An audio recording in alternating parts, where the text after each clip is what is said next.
जय शिवराय, जय शंभूराजे, जय भीम. तर मित्रांनो, आज आपण जाणून घेणार आहोत 11 मार्च रोजी छत्रपती संभाजी महाराज यांचा हा मृत्यू दिवस. या दिवशी त्यांनी प्राण सोडले होते. तर त्यांना कोणते हाल अपेष्टा सहन कराव्या लागल्या, त्यांना कोणी पकडून दिला, ही सगळी माहिती आपण या व्हिडिओमध्ये जाणून घेणार आहोत. तर चला व्हिडिओमध्ये शेवटपर्यंत राहा. आणि त्यांना कसं मारलं, कशा प्रकारे मारलं, कोणत्या पुस्तकाद्वारे मारलं, कोणत्या ग्रंथाद्वारे मारलं, हे सगळं आपण माहिती जाणून घेणार आहोत. तर चला व्हिडिओला सुरू करूया. तुम्हाला माहिती आहे का मित्रांनो, 11 मार्च ही फक्त एक तारीख नाही, तर तो अमर बलिदानाचा एक दिवस आहे. साल 1689. छत्रपती संभाजी महाराज, छत्रपती शिवाजी महाराज यांचे ज्येष्ठ पुत्र श्री छत्रपती संभाजी महाराज आणि मराठा साम्राज्याचे दुसरे छत्रपती. ते फक्त 31 वर्षांचे होते. फेब्रुवारी 1689 संगमेश्वर जवळ मुघल सेनापती मुकर्रब खानने त्यांना पकडलं. छत्रपती संभाजी महाराजांसोबत कवी कलश देखील होते. त्यांना औरंगजेबासमोर आणण्यात आलं. 40 दिवसाहून अधिक काळ त्यांना क्रूर यातना देण्यात आल्या. औरंगजेबाची फक्त आणि फक्त एकच आट होती. ती आट म्हणजे, छत्रपती संभाजी, तू इस्लाम स्वीकार म्हणजे तुला माफ केलं जाईल. पण छत्रपती संभाजी महाराजांनी ठाम नकार दिला. ते म्हणाले, धर्मासाठी मरू शकतो, पण धर्म सोडू शकत नाही. 11 मार्च 1689 तुळापूरजवळ भीमा नदीच्या काठावर औरंगजेबाच्या आदेशाने त्यांचा गळा कापण्यात आला. पण छत्रपती संभाजी महाराज यांच्या मृत्यूने मराठे मात्र थांबले नाहीत आणि तिथेच छत्रपती संभाजी महाराज यांचा अंत झाला. तर मित्रांनो, तुम्हाला कळत असेल, छत्रपती संभाजी महाराज यांना पकडून देण्यामध्ये कोणाचा हात होता? त्यांना पकडून देण्यामध्ये त्यांच्या घरच्यांचाच हात होता. त्यांचे घरचेच नातेवाईक होते, जे छत्रपती संभाजी महाराजांना मारून त्यांच्या जागेवर राज्य प्रस्थापित करण्याचा कट रचत होते. तर त्यांच्याच घरच्यांनी त्यांनाच पकडून दिलं. शत्रू त्यांना त्यांच्यासमोर उभा देखील राहत नव्हता. शत्रू एवढा 31 वर्षाचा राजा होता, पण एवढा खतरनाक राजा होता. छत्रपती शिवाजी महाराजपेक्षा खतरनाक राजा म्हणजे छत्रपती संभाजी महाराज, म्हणजे त्यांचाच सुपुत्र.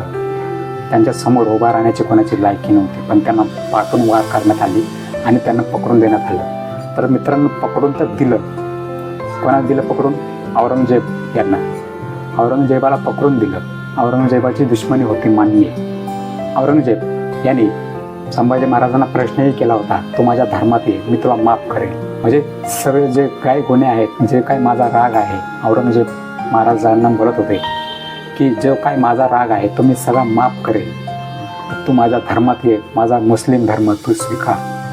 हे मात्र नक्की होतं की औरंगजेब महाराजांना त्यांच्या धर्मात घेण्यासाठी उत्सुक होते आणि दुश्मनी होती.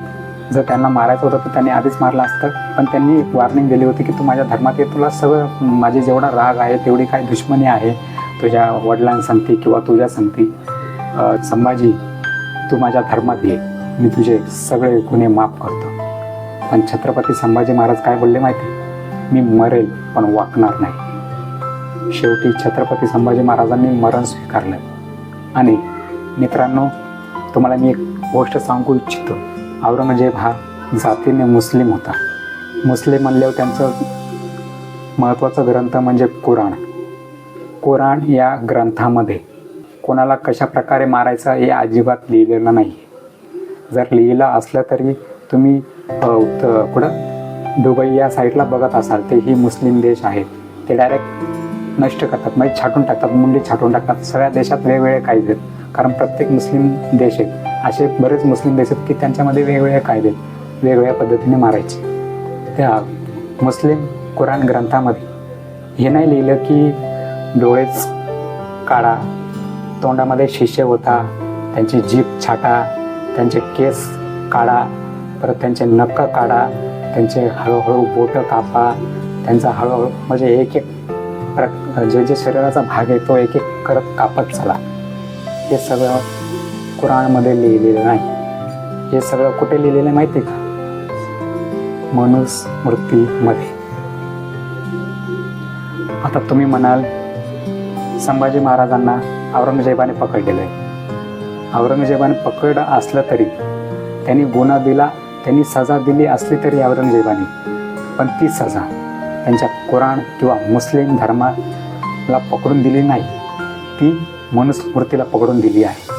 आता तुम्ही बोलाल की मनुस्मृतीला पकडून सजा का दिली आहे? कारण छत्रपती संभाजी महाराज यांना पकडून देणारा एक ब्राह्मण होता, आणि त्या ब्राह्मणाने कसली दुश्मनी काढलेली माहिती का? ज्या ब्राह्मणांना छत्रपती संभाजी महाराजांनी पायाखाली तोडवले होते, जे ब्राह्मण छत्रपती संभाजी महाराजांच्या विरोधात गेले होते, तर त्याच हत्तीच्या पायाखाली तोडवलेल्या ब्राह्मणाचा तो एक कोणतरी वंशज का कोणतरी होता, किंवा त्याचा अपमान झाला असेल. त्याला वाटलं असेल या एका शूद्राने महाराजांना, छत्रपती संभाजी महाराजांना, छत्रपती शिवाजी महाराजांना ते शूद्रच मानायचे. तुम्ही कितीही मोठे राजे असले तरी तुम्ही शूद्रच आहात. तुम्हाला हे आठवत असेल मित्रांनो, छत्रपती शिवाजी महाराजांचा राज्याभिषेक कशाने झाला होता? पायाच्या अंगठ्याने. गागाभटांनी पायाच्या अंगठ्याने महाराजांचा राज्याभिषेक केला होता. का पायाच्या अंगठ्याने का केला, हाताने का नाही केला? विचार येतो का कधी? नाही येत असेल. तर छत्रपती संभाजी महाराज यांना मारण्यामध्ये औरंगजेबाचा हात आहेच. औरंगजेबाची ताकद त्या लोकांनी घेतली, कारण हे भट ब्राह्मण महाराजांना हात देखील लावू शकत नव्हते, एवढे पॉवरफुल होते महाराज. तो एकटाच सिव्वा लाखांना भारे होता, त्यांना कोणी हात लावू देखील शकत नव्हते. तर त्यांनी एक सहारा घेतला. त्यांना माहिती पडलं की यांची दुश्मनी औरंगजेबासंगती आहे, आपण औरंगजेबासंगती मिळला पाहिजे, औरंगजेबाला साथ दिली पाहिजे या संभाजीला पकडण्यासाठी. मग नंतर संभाजी पकडण्यात आला आणि औरंगजेबाने मनुस्मृतीप्रमाणे त्यांना सजा देण्यात आली. एवढी भयानक सजा ही फक्त आणि फक्त मनुस्मृतीमध्ये आहे मित्रांनो. तुम्हाला खोटं वाटत असेल, तुम्हाला जर वाटते की मी खोटं बोलतोय, एकदा मनुस्मृती वाचा आणि ज्यांचे जे मुस्लिम धर्मातले ग्रंथ आहेत कुराण ते देखील वाचा. मग तुम्हाला कळेल की औरंगजेबाने मनुस्मृतीप्रमाणे सजा का दिली. जर औरंगजेबाला मारायचंच असतं तर त्याने त्याच्या पद्धतीने मारलं असतं. एक तर फाशीला लटकावलं असतं, किंवा गळा छाटला असता, किंवा त्याने त्याच्या प्रकारे मारला असतं, पण एवढी क्रूर सजा दिली नसती. औरंगजेब क्रूर होता, पण तो चांगलाही देखील होता. आता तुम्ही म्हणाल तो त्याला चांगला का बोलतो? बघा, माणसामध्ये चांगलेही गुण असतात, वाईटही गुण असतात.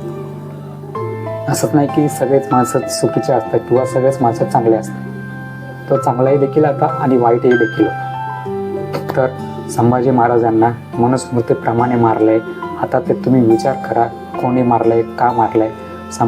औरंगजेबाबद्दल राग असावा, पण ज्याने मारलंय त्याच्याबद्दल देखील राग असावा. एवढंच माझं सांगण्याचा हेतू आहे. आणि छत्रपती संभाजी महाराज यांना माझ्याकडून व माझ्या परिवाराकडून भावपूर्ण श्रद्धांजली.